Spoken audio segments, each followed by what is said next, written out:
औज़ुबिल्लाहि मिनश्शैतानिर्रजीम बिस्मिल्लाहिर्रहमानिर्रहीम नहनु नकुस्सु अलैका नबाहुम बिलहक़्क़ इन्नहुम फित्यतुन आमनू बिरब्बिहिम वज़िदनाहुम हुदा वरबतना अला कुलूबिहिम इज़ क़ामू फ़क़ालू रब्बुना रब्बुस समावाति वल अर्ज़ि लन नद'ू मिन दूनिही इलाहन लक़द कुन्ना इज़न शतता हाउलाइ क़ौमुन इत्तख़ज़ू मिन दूनिही आलिहा लौला यातूना अलैहिम बिसुल्तानिन मुबय्यिन वमन अज़लमु मिम्मन इफ्तरा अलल्लाहि कज़िबा। ये सूरह अल-कहफ़ की आयतें हैं। इसमें गार वालों का किस्सा बयान किया गया है। बहुत ही ईमान अफरोज़ ये वाक़या है। काफ़ी दर्स इसके ऊपर हुए हैं, लेकिन आजकल के माहौल के ऊपर, आजकल के हालात के ऊपर, चूँकि ये बहुत बड़ी रहनुमाई करता है ईमानदारों के लिए, इसलिए बार बार इसका जिक्र करने को जी चाहता है ताकि अपना ईमान भी ताज़ा रहे और ये पैगाम पहुँचे सारी दुनिया तक कि आज इस ज़मीन के ऊपर बिल्कुल वही माहौल है जो अस्हाबे काफ का था। क्योंकि एक समुंदर है इंसानों का जो कुफ्र शिर्क की लपेट में आ गया है। बहुत कम लोग बचे हैं जो ईमान खालिस के ऊपर हैं। ईमान का दावा तो बहुत करते हैं, लेकिन वमा युमिनु अक्सरुहुम बिल्लाह इल्ला वहुम मुशरिकून। मालिक फरमाता है अक्सरियत है इंसानों की इस तरह ईमान लाती है कि साथ साथ शिर्क भी करते हैं। तो ये मामला है आज पूरी इंसानियत का। यही माहौल था जब ये नौजवान उठे थे अपनी कौम के अंदर से और मालिक ने उनका नक्शा खींचा है। मालिक इस कदर प्यार करता है, इस तरह मोहब्बत करता है ऐसे नौजवानों से, ऐसे लोगों से जो कुफ्र शिर्क के माहौल के अंदर किसी चीज़ की परवाह ना करें और अल्लाह के भरोसे के ऊपर खड़े हो जाएं, टकरा जाएं कुफ्र शिर्क की चट्टानों के साथ। उनका जिक्र किया है अल्लाह ताला ने अपनी इस किताब के अंदर। कहीं मालिक फरमाता है कि ये रिजाल है, कहीं मालिक फरमाता है ये अल मोमिन है। इस तरीके से मालिक ने इनका जिक्र किया है सूरह यासीन के अंदर। कहीं इब्राहीम अलैहिस्सलाम का वाक़या बयान किया है, कहीं मूसा अलैहिस्सलाम के दौर का वाक़या बयान किया है कि जब इंसानियत ईमान से न सिर्फ बेजार हो चुकी होती है बल्कि ईमान की दुश्मन बन चुकी होती है, तो उस वक्त जो उठते हैं ये अल्लाह के महबूब तरीन बंदे होते हैं। इस सूरह का आगाज़ इसी अंदाज से किया गया है। इस सूरह के बारे में आता है कि ये एक जो बहुत बड़ा फितना, दज्जाली फितना, ये सबसे बड़ा ज़मीन के ऊपर जो फितना आजमाइश इंसानों के ईमान की होने वाली है। हर नबी ने अपनी कौम को इस फितने से डराया, हर नबी ने। और किसी नबी के दौर में ये वाक़या पेश नहीं आया है, बस अब आखिरी उम्मत है। नबी अलैहिस्सलाम ने फरमाया अगर मेरे होते हुए ये दज्जाल का ज़हूर हो गया तो मैं उसका मुकाबला करूँगा, लेकिन अगर मेरे बाद ये मामला हुआ तो ये सूरह कहफ़ की ये पहली 10 आयतें हैं, या कुछ लोग आखिरी 10 कहते हैं, दोनों का मजमून तकरीबन मिलता जुलता है। पहले रुकू में इस सूरह का आगाज़ है और आखिरी रुकू में चूँकि उसका खुलासा बयान हुआ है, तो दोनों में एक ही बात है। जो इन आयात को समझ जाए और इसके ऊपर पूरा ईमान रखता हो वो इस दज्जाल के फितने से महफूज रहेगा। क्योंकि ये बहुत बड़ा फितना है, इतना बड़ा फितना है कि इस ज़मीन के ऊपर इससे बड़ा फितना रुनमा नहीं हुआ है। फरमाया सारी की सारी तारीफ़ें अल्लाह रब्बुल आलमीन की, अल्हम्दुलिल्लाह। देखिए इसमें ये छोटे छोटे अल्फाज इस्तेमाल हुए हैं, गोया ये रूह है पूरी तौहीद की।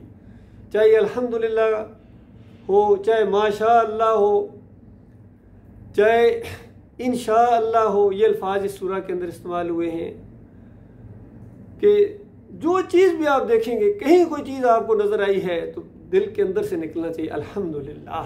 यानी ये सारी तारीफ मालिक की है, मालिक ने इसको बनाया है, फूल भी देखेंगे तो फूल का कोई कमाल नहीं है, बनाने वाले का कमाल है। समुद्रों को देखें, हवाओं के चलने को देखें, परिंदों को देखें, जानवरों को देखें, छोटे जानवर को देखें या बड़े जानवर को देखें, खुद अपने जिस्म को देखें, अपनी ग़िज़ा को देखें, अपने माहौल को देखें, हर जगह अल्हम्दुलिल्लाह अल्हम्दुलिल्लाह निकलनी चाहिए। और यहाँ इतनी बड़ी चूँकि नेमत का जिक्र हुआ है जो इंसानों के लिए हुआ, सबसे बड़ी नेमत है कि अल्लाह ताला ने इंसानों की हदायत का इंतज़ाम किया।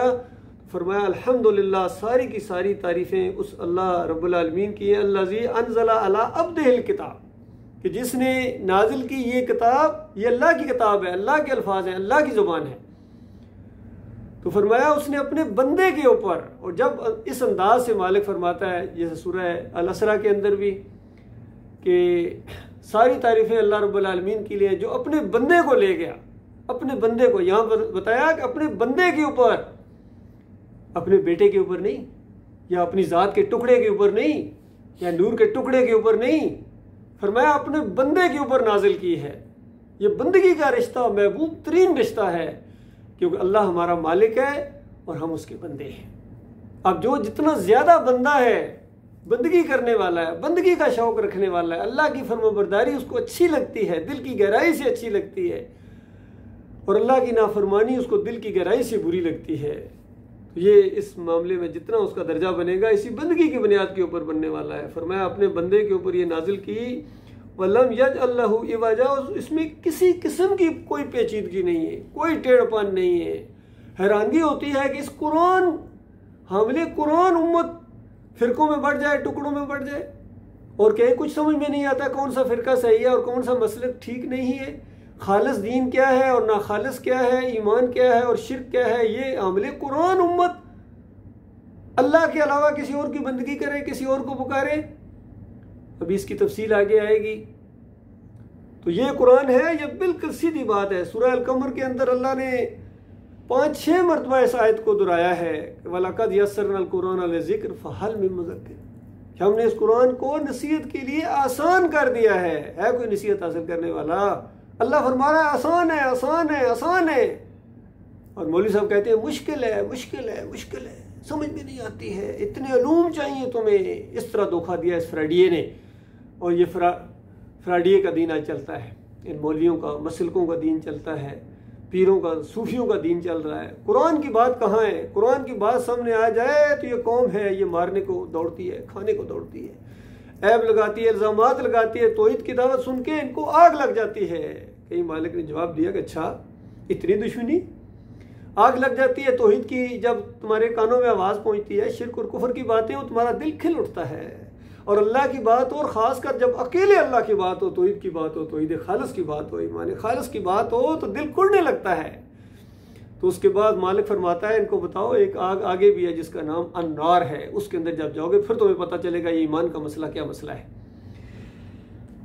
फरमाया कई अमल युनज़िर बासन शदीद, ये बिल्कुल सीधी राह दिखाती है और बिल्कुल साफ उतारी गई है, सलीस उतारी गई है, और इसके उतारने का मकसद ये है कि ताकि अज़ाब सख्त आने से पहले, ये तो खबरदार करने वाली किताब है, ये तो आपको शुक्र अदा करना चाहिए कि क़यामत से पहले, मरने से पहले तुम्हें बताया जा रहा है कि वहाँ तुम्हारे साथ क्या होने वाला है। ये बात माने बगैर तुम्हारी जान छूटने वाली नहीं है, ये कोई ऑप्शनल चीज़ नहीं है, ये कोई सियासी पार्टी का बुलावा नहीं है, ये कोई मसल की पुकार नहीं है, ये कुरान की पुकार है, तुम्हारे मालिक की ये दावत है। और उस सख्त अजाब से पहले कि आज अल्लाह की तरफ रुख कर लो, अपने मालिक के बंदे बन जाओ, बंदगी के लिए तुम्हें पैदा किया गया है। इनको डरावा दिया जाए जो अल्लाह की बंदगी की आर समझे या इसकी तरफ ना आए, या ये इनको बुरी लगे, इनको डरावा सुनाओ कि तुम दुनिया में चाहे खान साहब हो या चौधरी साहब हो या बड़े सरदार हो, वज़ीर आज़म हो, सदर हो, फील्ड मार्शल हो, जो भी हो, अगर तुम अल्लाह के बंदे नहीं हो, इसकी बंदगी तुम्हें मतलूब नहीं है, खालिस बंदगी, तौहीद की बात तुम्हें अच्छी नहीं लगती है, तो उसके बाद गेट रेडी, बिल्कुल तैयार हो जाओ, मरने के साथ तुम्हें वो आग लगेगी जो बुझाई ना बुझेगी। वबश्शिरिल मोमिनीन अल्लज़ीना यअमलूनस सालिहाति अन्ना लहुम अजरन हसना, और खुशखबरियाँ सुनाओ ऐसे मोमिनों को जो इस बात को मान लें, चाहे वो गरीब हैं, अमीर हैं, मर्द हैं, औरत हैं, जिस भी इलाके के हैं, जो इस बात को मान लें कि उनके सामने एक दावत आई है कि अपने मालिक के बंदे बन जाओ, अल्लाह के बंदे बन जाओ और उसके साथ किसी को शरीक न ठहराओ, किसी को अल्लाह के अलावा ना पुकारो, किसी की नजर न्याज ना करो, किसी का वास्ता वसीला ना दो, किसी पर भरोसा और तवक्कल ना रखो, बे सारे सिस्टम इनका इनकार कर दो, लात मारो इनके ऊपर, आबाओ अजदाद के दौर से जो चली रस्में हैं या जो शिर्क और कुफर की ये सारी चीज़ें हैं इनके ऊपर थूक दो और अपने मालिक की तरफ आओ। इनके लिए खुशखबरियाँ हैं, बहुत ज़बरदस्त किस्म का अजर इनको अल्लाह ताला ने तैयार करके रखा हुआ है। माँ के सी नफ़ी अबदा, उसमें हमेशा हमेशा रहेंगे। अंदाज़ा लगाइए, हमेशा हमेशा की ज़िंदगी अल्लाह ताला इनको अता फरमाएगा, हमेशा हमेशा की जवानी, वहाँ कोई परेशानी का गुजर नहीं है, वहाँ की बहारों के ऊपर कभी ख़ज़ा नहीं आती है, वहाँ फल, वहाँ के फल हमेशा के फल हैं, खुशियाँ हमेशा की खुशियाँ हैं, वहाँ के महलात हैं, हर चीज़ जिसका एक तस्वर किया जा सकता है उससे आगे है। और फरमाया वहाँ हमेशा वो रहेंगे।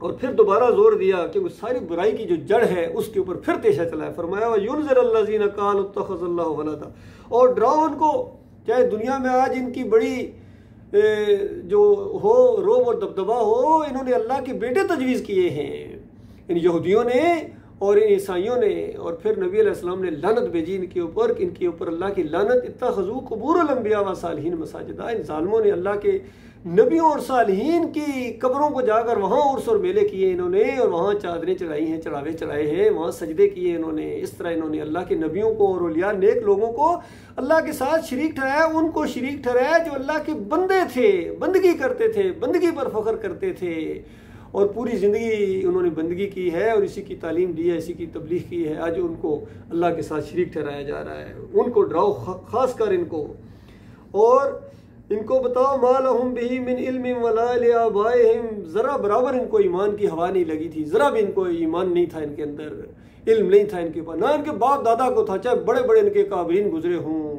वो अल्लाह के साथ शरीक ठहराते रहे हों, अल्लाह के बेटे तजवीज़ करते रहे हों, बड़े बड़े सरदार हों, मुशरिकीन मक्का जो अल्लाह की बेटियां तजवीज़ करते थे, या बड़े बड़े ये यहूदो नसारा के इनके पोप हों जो अल्लाह के बेटे तजवीज़ करते हैं, और या आखिरी उम्मत के बड़े बड़े उलमा हों, हकीमुल उम्मत दुनिया इनको कहती हो। इन्होंने कहा है कि नबी अलैहि सलाम अल्लाह की ज़ात के टुकड़े थे, चाहे ये मुजद्दिद अल-सनी हूँ, अशरफ अली थानवी हूँ या आला हज़रत हूँ, ये सारे के सारे इस तरह इस शिर्क को फैलाते रहे हैं। तो बताया कि ज़रा बराबर इल्म क्या, ये जाहिल लोग थे, जहालत फैलाई है इन्होंने। कबरत कलिमतन तखरुजु मिन अफ़वाहिहिम, और ये समझते हैं कि हज़रत साहब ने इरशाद फरमाया है, मालिक फरमाता है ऐसी बेहुदा बकवास इनके मुंह से निकली है कि अल्लाह का बेटा है, या अल्लाह की ज़ात का कोई टुकड़ा है, या अल्लाह की अलावा कोई मुश्किल कशा है, दाता है, दस्तगीर है, हाजत रवा है, जिसके वसीले से दुआ मांगी जाए तो अल्लाह ताला कबूल करता है, इनके सदक़े बहक़े फ़लाँ बेहुरमते फ़लाँ। और ये तावीज़ और इमाम ज़ामन बांधने वाले, ये कब्रों के पुजारी, ये घोड़े के पुजारी, ये गाय के पुजारी, चाहे दुनिया इनको सरों के ऊपर उठाती हो, लेकिन मालिक फरमाता है ये ऐसी बेहुदा बात अपने मुंह से निकालते हैं, इन यक़ूलूना इल्ला कज़िबा, बिल्कुल झूठ बोलते हैं, ये कज़्ज़ाब लोग हैं, झूठे हैं, ऐसी बातें करते हैं, अपने मुंह से निकालते हैं। तो इस अंदाज से बताया गया कि ये दावत तो उठी है और ये लोग इसको नहीं मान रहे हैं। फला अल्लाह का वाक़िउन नफ्सक अला आसारिहिम इन लम युमिनू बिहाज़िल हदीस असफ़ा। नबी अलैहिस्सलाम को कहा जा रहा है कि आप को तकलीफ होती है कि ये बात नहीं मानते हैं, और बात जो नहीं मानेगा वो हमेशा की आग में रहेगा। मामला सिर्फ यहाँ तक नहीं है कि बस अल्लाह के अलावा किसी को नहीं पुकारना है या किसी की नज़र निहाज नहीं करनी है, मसला थोड़ा सा और आगे है कि तुम्हें हमेशा की आग के अंदर, वहाँ खून और पीप की वादियों के अंदर रखा जाएगा, हमेशा की आग लगेगी, बीवी बच्चों समेत तुम वहाँ जाओगे, वहाँ चीखोगे, चिल्लाओगे, वापस नहीं आ सकोगे, चाहे रिश्तेदार ही क्यों ना हो, वो नबी का बाप ही क्यों ना हो, इब्राहिम अलैहिस्सलाम का बाप है, वो नूह अलैहिस्सलाम और लूत अलैहिस्सलाम की बीवी हो, या नूह अलैहिस्सलाम का बेटा हो, या नबी अलैहिस्सलाम का चचा हो जिसने बहुत ज़्यादा ख्याल रखा हो अबू तालिब ने, या अबू लहब हो, सगा चचा है लेकिन बात नहीं मान रहा है, और कितने रिश्तेदार हैं ये बात नहीं मान रहे हैं, तो नबी अलैहिस्सलाम को सख्त तकलीफ होती थी। और फिर अपने करीबी लोगों को भी बार बार तलकीन करते थे, अपनी फूफी को नाम लेके, बेटियों को और करीबी लोगों को, देखो तुम्हारा अपना ईमान है और तुम्हारा अपना अमल है, वहाँ पर जाएगा। देखना इस ईमान के मामले में ज़रा कमी कोताही ना दिखाना, वरना वहाँ आग लगेगी, कोई बचाने वाला वहाँ नहीं होगा। हाँ, अगर ईमान ठीक है फिर औलाद को बड़ों के साथ, अपने वालिदैन के साथ और ऊपर दर्जात को पहुंचाया जाएगा। लेकिन अगर ईमान के अंदर खराबी है तो फिर कोई सिफारिशी करने वाला नहीं है, कोई उनके लिए इतनी बात कहने वाला नहीं है। और दुनिया में बताया कि इनके जनाजा भी नहीं पढ़े, इसी वजह से हम इनका जनाजा नहीं पढ़ते। जो शिर्क के ऊपर मरता है अल्लाह ने मना कर दिया, इसका जनाजा भी नहीं पढ़ना है। खबरदार इसके लिए नहीं कहना कि अल्लाह इसको माफ़ कर दे, क्योंकि अल्लाह ने इसको माफ़ नहीं करना है। तो इस अंदाज से बताया गया कि आप इतनी ज़्यादा परेशान ना हो, यही हमारा निज़ाम है, इसी के लिए हमने इस कायनात को बनाया है। वमा खलक़तुल जिन्न वल इंसा इल्ला लियअबुदून। तो इस तरीके से बताया गया। ये सूरह का आगाज़ है और इन आयतों के अंदर भी जो अभी आपके सामने पहले पढ़ी हैं उसमें इस चीज़ पर जोर दिया गया है कि ये ईमान खालिस है। और फिर आखिरी रुकू के अंदर मालिक ने इसी को एक गोया ब्रैकेट के अंदर बंद कर दिया है। फरमाया अफ़हसिबल्लज़ीना कफ़रू अन यत्तख़िज़ू इबादी मिन दूनी औलिया, क्या इन्होंने गुमान किया है कि मेरे बंदों को, मुझे छोड़कर मेरे बंदों को अपना कारसाज, मुश्किल कुशा, हाजत रवा, गरीब नवाज मान ले और मैं इनको छोड़ दूंगा। फरमाया इन्ना आतदना जहन्नम लिल काफिरीन नुज़ुला, मैंने ऐसे ही काफिरों के लिए तो जहन्नम बनाई है। तो आज ये देखिए इन दिनों के अंदर, पिछले चंद दिनों के अंदर जो पूरी दुनिया में, चूँकि सोशल मीडिया का दौर है, चीज़ें सामने आती हैं किस तरह इन्होंने ज़मीन को कुफ्र शिर्क से भर दिया। और कोई घोड़े की पूजा कर रहा है, पीट रहे, मार रहे हैं, और दूसरे भी सारे कसीदे इन्हीं के गाए जा रहे हैं। इनके कुफ्र शिर्क वाली बातों को आगे बढ़ाया जा रहा है, झूठी बातों को ऐसा फैलाया जा रहा है।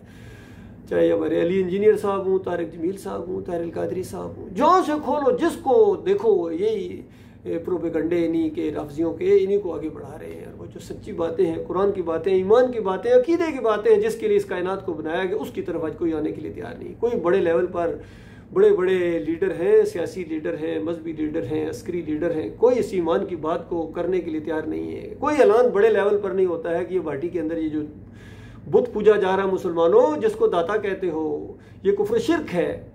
और बरी इमाम और कर खरी के नारे लगा रहे हो, तुम्हारी कब खरी होगी।